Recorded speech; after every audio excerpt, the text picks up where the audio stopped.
Cumprimentamos a todos os nossos amados irmãos, na graça e na paz de nosso Senhor e Salvador Jesus Cristo.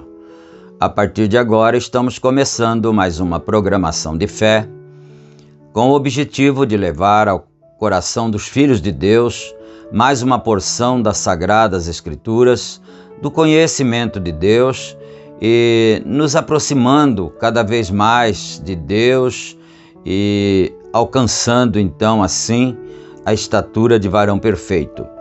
E nós vamos ter uma palavra de oração para darmos início a esta programação. Oremos todos.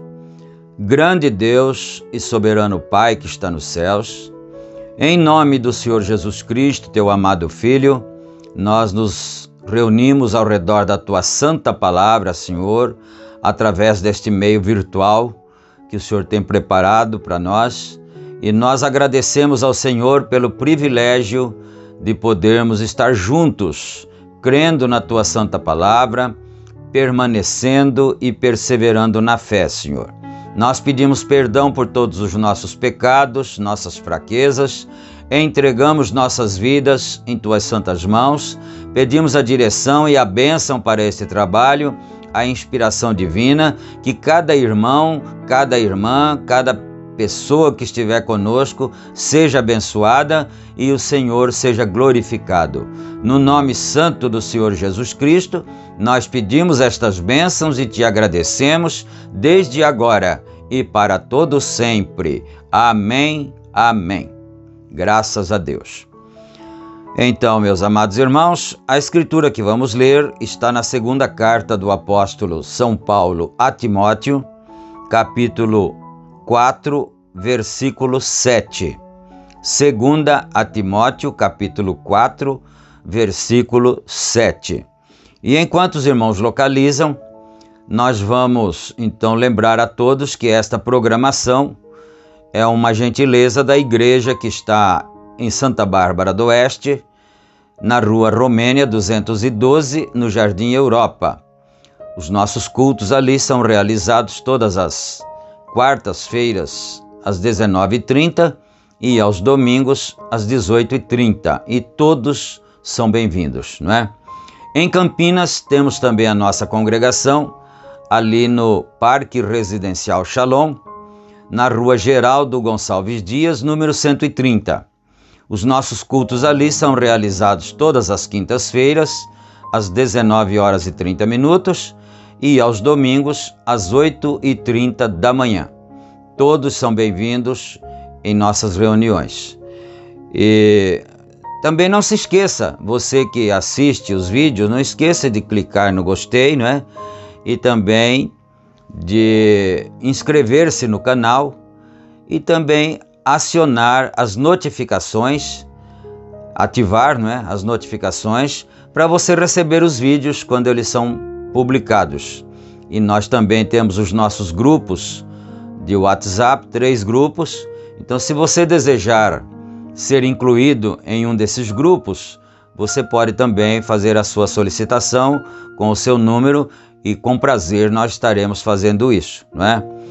Dito isto, então, vamos aqui à leitura da Santa Palavra do Senhor. Conforme dissemos, 2 a Timóteo, capítulo 4, versículo 7. Combati o bom combate, acabei a carreira, guardei a fé. Desde agora a coroa da justiça me está guardada, a qual o Senhor justo juiz me dará naquele dia. E não somente a mim, mas também a todos os que amarem a sua vinda. Procura vir ter comigo depressa, porque Demas me desamparou, amando o presente século, e foi para Tessalônica, Crescente para a Galácia, Tito para a Dalmácia, só Lucas está comigo. Toma Marcos e traze-o contigo, porque me é muito útil para o ministério. Também enviei Tíquico a Éfeso. Quando vieres, traga a capa que deixei em Troade, em casa de Carpo, e os livros, principalmente os pergaminhos. Alexandre, o latoeiro, causou-me muitos males, o Senhor lhe pague, segundo as suas obras. Tu guarda-te também dele, porque resistiu muito às nossas palavras. Ninguém me assistiu na minha primeira defesa, antes todos me desampararam, que isso lhes não seja imputado. Mas o Senhor assistiu-me e fortaleceu-me para que por mim fosse cumprida a pregação e todos os gentios a ouvissem, e fiquei livre da boca do leão. E o Senhor me livrará de toda má obra e guardar-me-á para o seu reino celestial, a quem seja glória para todo sempre. Amém. Amém. Até o versículo 18. Nós lemos do versículo 7 ao versículo 18, não é? E agora nós vamos aqui a leitura da mensagem, não é? Que nós estamos lendo a fase presente do meu ministério, e nós estamos parados no parágrafo 51. Começando então aqui no 51. Bem, o que havia feito Paulo? Ele havia pregado tão fiel quanto ele pôde, e o Espírito Santo estava nele. E quando ele escreveu, lá concernente àquelas senhoras pregadoras e coisas, eu imagino que lá houve uma explosão. Disse que a mulher se mantenha calada em silêncio nas igrejas, não permito que elas falem, e ele imediatamente foi para o cárcere. Pode você imaginar o que alguns de seus bispos disseram? Aquele rapaz lá no cárcere, que direito ele tinha escrevendo aqui a respeito de nós? Veio. E ele tinha Timóteo, um beberrão de vinho, com ele, e então aqui está ele, lá em cima agora. Ele está alimentando a Timóteo com vinho, e aqui está ele deitado no cárcere e escrevendo. Diz-nos que o Espírito Santo deve nos dizer o que fazer. Mas ele disse: isso o quê? Porventura saiu de vós a palavra de Deus e veio para mim somente? Se alguém se considera profeta ou espiritual, reconheça que as coisas que vos escrevo são mandamentos do Senhor. Vem, a hora vem, amigos, e eu quero que as fitas vão às pessoas pela terra para lembrar que a hora da separação tem que vir. Isso deve acontecer. Eu não sei há quanto tempo eu estou do fim do meu caminho. E eu não sei, isso depende de Deus. Eu não sei a respeito do amanhã eu não sei o que isto detém, mas eu sei quem o está segurando. Então, aí é onde minha fé está edificada nisto. Amém. Essa é a firmeza de cada homem, de cada mulher de Deus, principalmente o pregador de Deus, que sabe no que ele está parado, não é? 55. Agora, eu creio que Demas não o abandonou e foi para as boates. Eu não creio que Demas fez isso, porque Demas foi um homem cheio do Espírito Santo. Ele era um grande ajudador. Se você já tomou a história de Demas, ele era um pregador notável, um bom homem, culto, de alta educação e polido. Ele era um homem inteligente. Então ele está dizendo aqui que enquanto estava lendo ali, eu estava pensando nisso, estava meditando sobre isso. Ele cita os lugares para onde Demas foi. O que será que ele foi fazer lá? Eu estava pensando enquanto estava lendo. O que será que Demas foi fazer àquelas cidades? Ele foi continuar fazendo seus cultos, suas pregações, e certamente justificando por que ele havia deixado Paulo, não é? Passava na cidade, na igreja daquela determinada cidade, pregava ali e justificava o motivo da sua decisão de ter abandonado Paulo. Por isso o irmão Branham disse aqui, eu não creio que ele foi para as boates, né? Ele continuou certamente o seu ministério. Ele era um homem inteligente. Mas por que abandonou ele a Paulo? Essa é a coisa. Que fez ele fazer isso? Abandonar a Paulo? Eu não creio que haja querido ir a uma boate ou algo, mas eu creio que era Deus. Olha isto, aliás, olhemos isto. mas eu creio que era Deus separando Paulo. Agora, eu imagino Demas. Vamos tomar alguns pensamentos de Demas. Como eu estava assentado em uma ladeira, surpreso outro dia, mais ou menos no raiar do dia, e eu estava pensando por que quis Demas deixar aquele companheiro. Por que deixaria ele aquele pobre, pequeno pregador que o guiou ao Senhor? O homem, o qual era a ponta de lança do reavivamento entre os gentios, de fato um profeta. Ninguém podia declarar senão que ele era um profeta.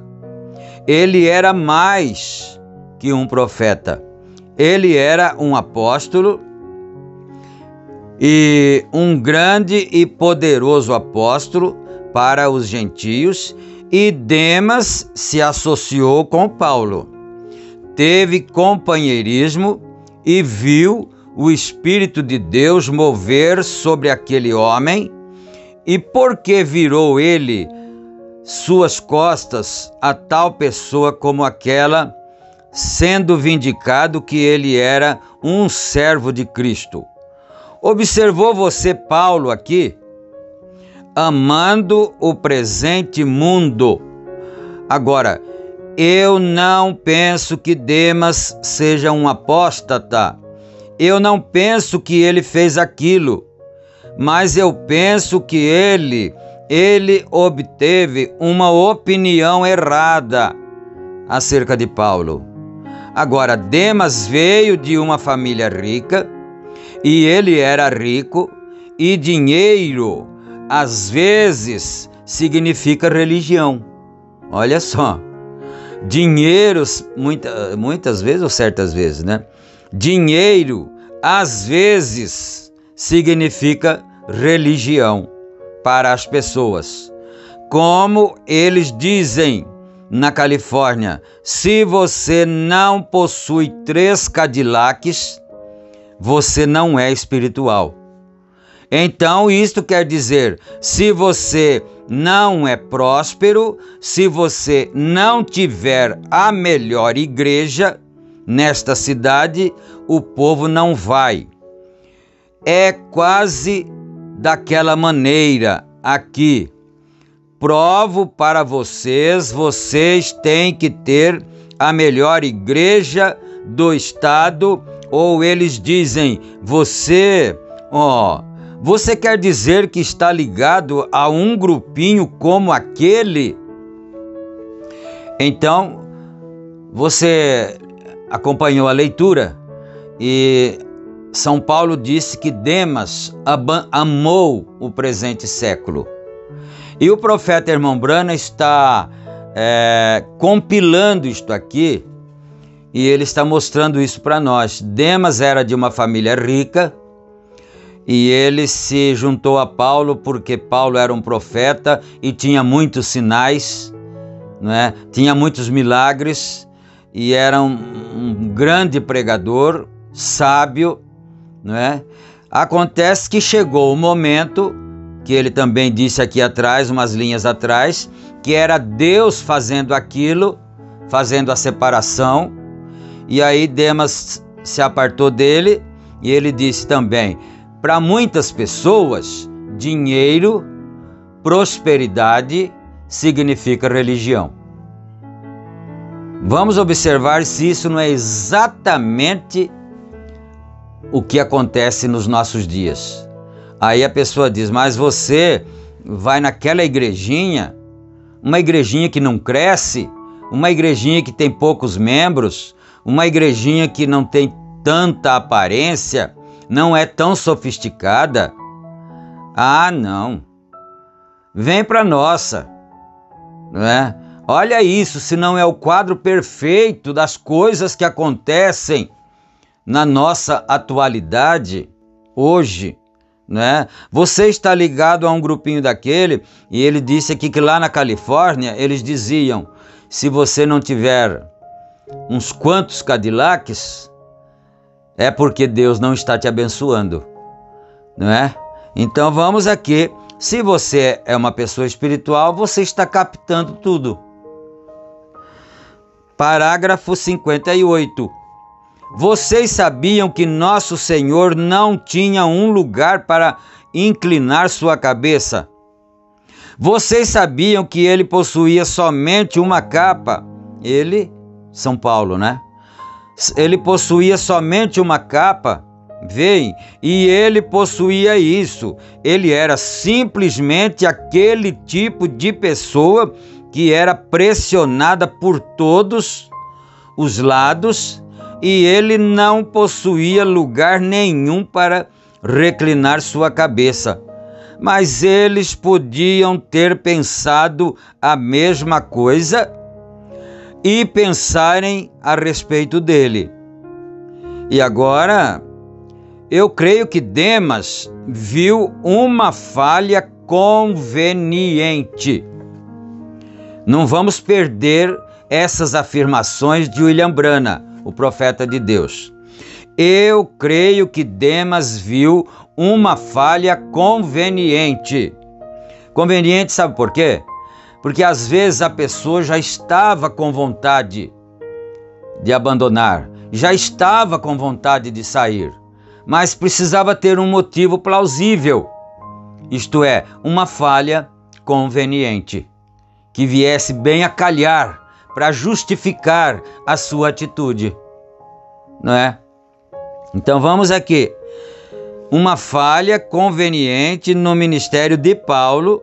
Eu penso que ele pensou que o velho companheiro estava liquidado perante Deus.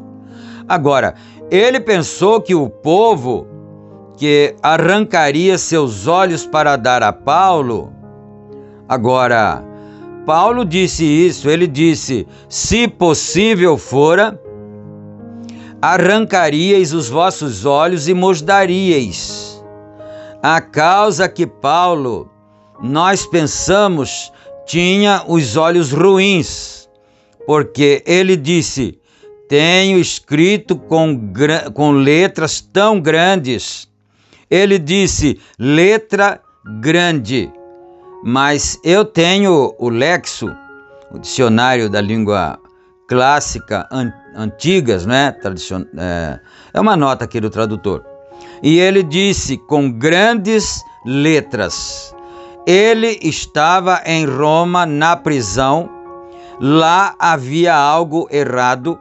Ele disse que seus olhos o haviam incomodado desde a visão celestial. Então ele... Deixa eu parar um pouquinho aqui, não é? Não sei se todos sabem, né? Todos os nossos irmãos que estão nos ouvindo sabem, não é?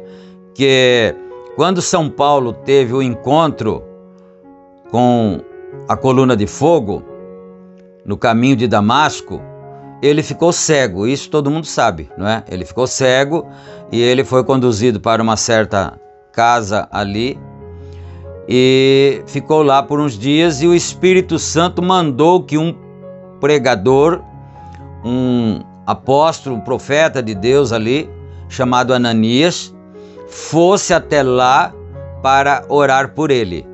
E quando esse irmão foi orar por ele, depois de esquivar-se e dizer ao Senhor que era muito perigoso, porque Paulo, ele matava as pessoas, ele fechava as igrejas, enfim, ele tinha carta branca para fazer isto, dos sacerdotes. Então esse pregador Ananias disse: Senhor, isso é muito perigoso. Aí o Senhor disse para ele: não, você vai, porque eu vou mostrar para ele o quanto ele vai sofrer pelo meu nome, não é? Então era Deus no assunto. E aí o que aconteceu então, que talvez nem todos saibam? Quando Ananias orou por ele, aquela coisa como umas escamas caíram dos seus olhos e ele voltou a ver. mas Paulo nunca mais ficou são perfeitamente dos seus olhos. E ele orou por 3 vezes ao Senhor para tirar o espinho de sua carne, e o espinho de sua carne, pelo qual ele orou a Deus por 3 vezes, e o Senhor disse: a minha graça te basta, porque o meu poder se aperfeiçoa na fraqueza. O espinho na carne de Paulo era essa enfermidade, porque ele, sendo pregador, ele precisava muito de ler os pergaminhos, e ele tinha de tempos em tempos, seus olhos arruinavam e ele não podia nem escrever. Por isso ele escreveu aos Gálatas e disse: vede com que grandes letras vos escrevo. E o profeta diz que esse era o espinho na sua carne, não é? Agora, o que é que ficaria Demas fazendo com uma pessoa assim, não é? Mas vamos aqui então. O povo teria arrancado seus olhos, vejam, e Paulo sofreu seus olhos, o incomodando, e ele sofreu, e ele pediu ao Senhor para o curar 3 vezes, e ele disse: e para que me não exaltasse demais pela excelência das revelações, foi-me dado um mensageiro de Satanás para me esbofetear. Agora, aquilo ficava muito bom, então o esbofeteava de novo. Então ele ficava bom e o esbofeteava outra vez. Então aquilo melhorava e piorava.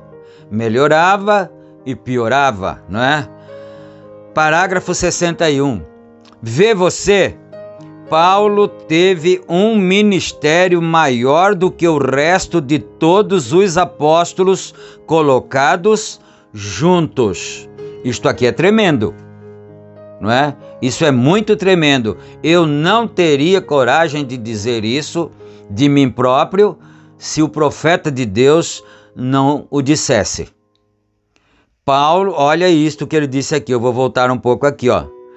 Paulo teve um ministério maior do que o resto de todos os apóstolos colocados juntos. Então tinha mais 11 apóstolos, fora Paulo, né? Com a morte de Judas e a adição de... aquele que entrou no lugar, me fugiu o nome agora, né? Que entrou no lugar de Judas, não é? Então, ficou 11 e mais... Aliás, ficou 12, não é? Então eram 12, porque saiu Judas, mas entrou o outro. Ficou 12 e Paulo, então, ficou sendo o 13º. Aí, o profeta está dizendo aqui, e Paulo tinha muito mais... Eu esqueci a expressão aqui. Vê, Paulo teve um ministério maior do que o resto de todos os apóstolos colocados juntos. O ministério de São Paulo, segundo aqui a afirmação do profeta de Deus, era maior do que todos os 12 apóstolos juntos. Alguns deles pode que tenham dito: bem, eu andei com Jesus, porque um homem na rua andava com ele quando ele estava aqui. Mas Paulo o viu na coluna de fogo. Olha a diferença. Paulo não andou com ele aqui como ser humano. Paulo encontrou com ele quando ele já tinha retornado a ser o Logos de Deus outra vez, na coluna de fogo. Isso é muito importante, muito forte, muito tremendo, não é? Depois que ele esteve morto, sepultado, ascendeu aos céus e retornou e chamou Paulo, vê, lá na estrada de Damasco. E ele teve um ministério maior do que Mateus, Marcos, Lucas ou qualquer um dos outros. Ele estava além deles. E ele disse: e para que me não exaltasse agora, e diga agora, vocês, companheiros, não sabem nada, a respeito dele. Eu vi o Senhor após sua ressurreição. Quer dizer, ele poderia chegar e dizer para os outros companheiros apóstolos: vocês não sabem quase nada a respeito dele. Vocês o viram aqui em carne, depois ele morreu e ressuscitou, vocês o viram, depois acabou. Depois que ele ascendeu ao céu, eles não o viram mais. E então o profeta está dizendo, ele poderia, Paulo, chegar aos outros e dizer isso. Eu vi ele depois que ele voltou a ser coluna de fogo de novo. Isso é muito grandioso, nós sabermos estas coisas. Parágrafo 62. Bem, eles dizem, nós andamos com ele. Bem, o mesmo fizeram todas aquelas pessoas ao redor da Galileia e Nazaré e pelo país lá. Todos eles andaram com ele. Mas vocês veem, Paulo havia falado com ele e o viu na forma que ele era antes dele ser feito carne. Amém? Glória, você pode dizer glória a Deus? Não é? Ele era antes, Paulo, como é que é aqui? Ele o viu na forma que ele era antes deles ser feito carne. Veio? E ele havia comissionado Paulo naquele estado, enquanto ele estava naquela luz. Ele comissionou a Paulo e Paulo o havia visto e ele disse, e para que me não exaltasse, sentir um pouco mais alto do que alguns de vós, irmãos, foi-me dado um mensageiro de Satanás, o qual o conservava um pouco mais baixo.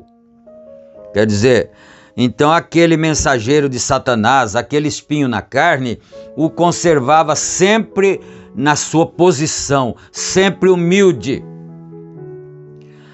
né? Quer dizer, por pressuposto, se não tivesse isso, quem sabe ele não se exaltasse e dissesse que era mais que os outros, não é? É isso que o profeta irmão Branham está tentando dizer aqui. Eu busquei o Senhor 3 vezes para tirar isso de mim. E ele disse, Saulo ou Paulo, a minha graça te basta. Então Paulo disse, gloriarei nas minhas fraquezas, porque quando estou fraco, então é que sou forte. Vem, gloriarei nelas, nas minhas fraquezas. Aleluia. Agora, observou você agora um homem o qual teve um ministério maior do que qualquer do resto deles, os quais haviam estado no campo. Paulo, o maior ministério de todos eles, o qual havia visto a Jesus em uma coluna de fogo, e o comissionou a fazer o que ele fez, e foi vindicado através do mesmo Deus, do mesmo poder, com sinais e maravilhas, além de qualquer pergunta, e era tão pobre que ele possuía somente uma capa, pregando para um grupo de pessoas, as quais teriam arrancado seus olhos, e algumas delas milionárias. E, não obstante, Paulo tinha uma capa.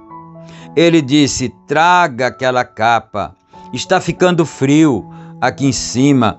Ele estava em um país montanhoso, ele possuía somente uma capa, e Demas, para um homem que era de alta reputação, alto calibre, culto, educado, e um homem rico, o qual possuía numerosas variedades de roupas, aquele rapaz havia algo errado com ele, o qual possuía tantos amigos que arrancariam seus olhos para darem a ele, e contudo ele era tão pobre que tinha uma só capa. Algo estava errado com Paulo. Certamente, por pressuposto, dizia Demas, não é?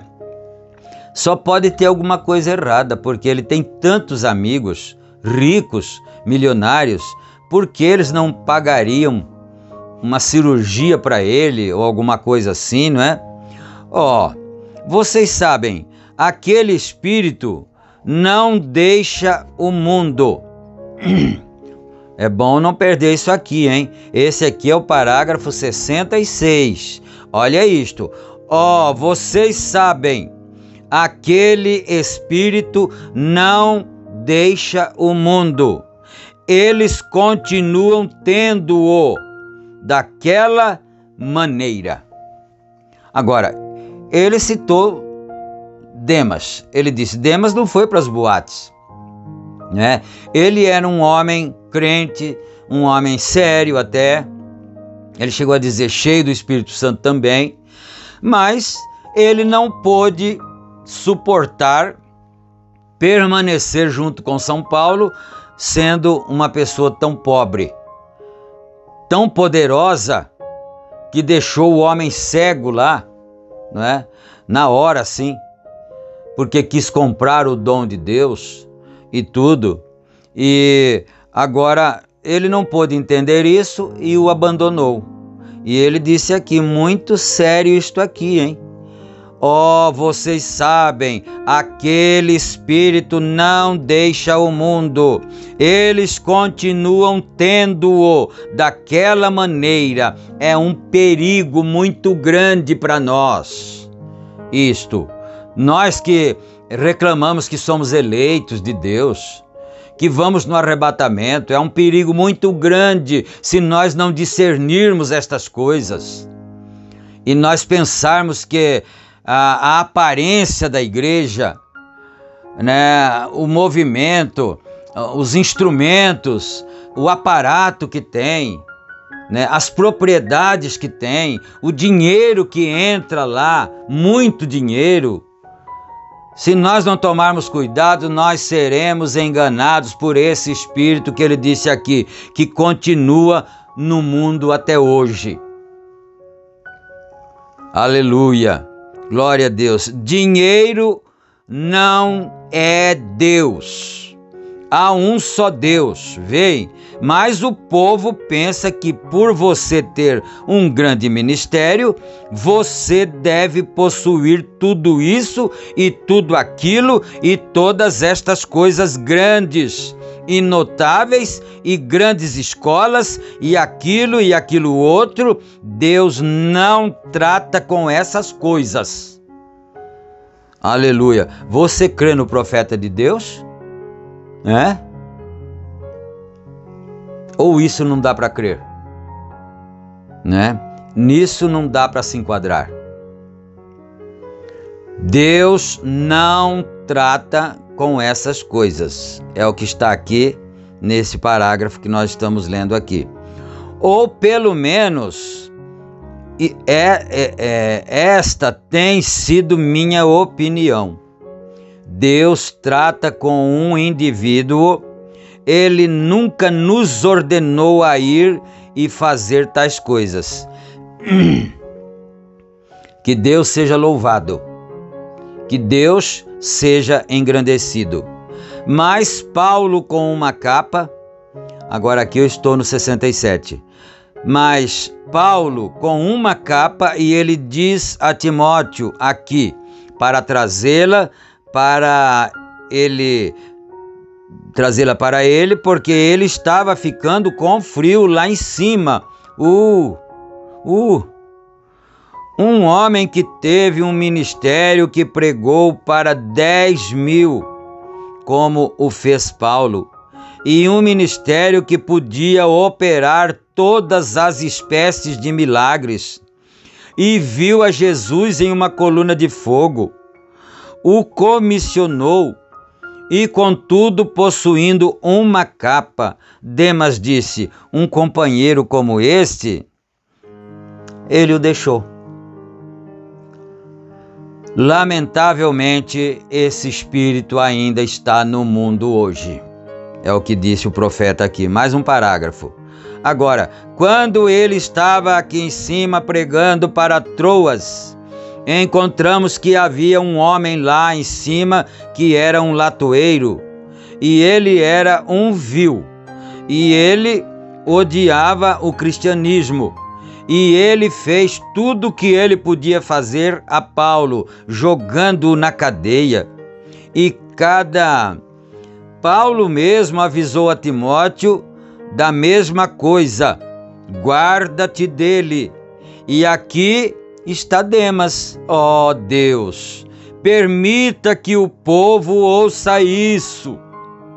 Aqui estava Demas de pé, ao lado de um homem que havia ferido a um com a cegueira por haver contendido com ele. Agora vocês, pregadores da igreja, coloquem suas capas agora. Certa vez um me disse, faça-me cego.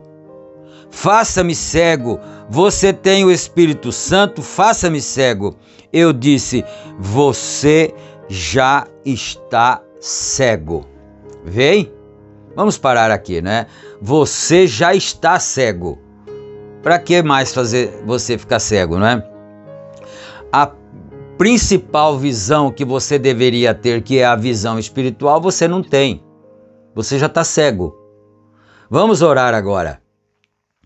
Gracioso e bondoso Deus, Pai de nosso Senhor Jesus Cristo, acabamos de ser ensinados, Senhor, pelo mensageiro da tua igreja aqui, da sétima era da igreja, Senhor. Acabamos de ser orientados para nós ficarmos atentos sobre essas coisas que acontecem, esses espíritos que operam no mundo agora, disse o profeta de Deus. Pai, perdoa nossos pecados, nossos erros, nossas fraquezas, Senhor, e ajuda-nos, ajuda cada um de nós a prosseguir mais na linha reta, alinhados com os ensinos do mensageiro de Deus. Ó Pai bendito, cura também os doentes, os enfermos, liberta os oprimidos, repreende os demônios que operam dentro dos lares, dentro das famílias. Em nome de nosso Senhor Jesus Cristo, ó Pai, nós entregamos nossas vidas nas mãos do Senhor, para a tua bendita glória. Amém, meu Pai. Amém, Senhor. Graças a Deus. Então, meus amados irmãos, nós estamos chegando ao final de mais esta apresentação de hoje. Nós agradecemos a Deus por esta oportunidade e, se Ele permitir, nós estaremos juntos novamente aqui para nos alimentarmos. A nossa alma se alimenta da palavra. Então, que Deus nos ajude a todos, no nome santo do Senhor Jesus Cristo. Amém. Amém.